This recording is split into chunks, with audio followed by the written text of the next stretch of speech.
कत्लाएर चाहिँ आज यहाँ पानी परेको आज छालधुलो चलिरहेको छ काठमाडौँमा पानी धेरै हो छालधुलो चलिरहेको छ यति अल्प समय तलबाट छाल बिहानदेखि दिउँसोमा पानी परेको थियो हेर्नु त छाल कसरी रहेछ अब आज पोर्चुगलको कास्काइडमा कास्काइड स्टेसनभन्दा अलिकति माथि रहेछ यो ठाउँ चाहिँ यस्तो रहेछ दिउँसोभरि बिहानभरि पानी परेको थियो अझै पानी रोकेर यो दुलोबाट यसो आउँछ पानी अल्याङ्गो यो भित्रसम्म जान्छ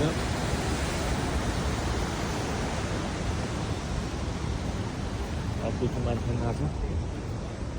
यहाँ दोकान पनि रहेछ यताबाट हामी झऱ्यौँ लुक्कु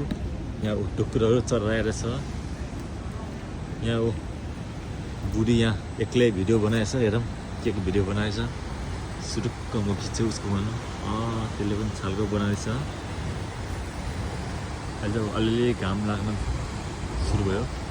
बिहानदेखि दिउँसम्म पानी परेको थियो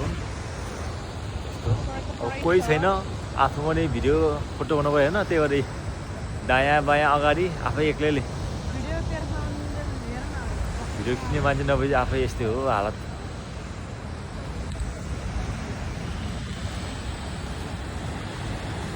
पानीको छाल यता आयो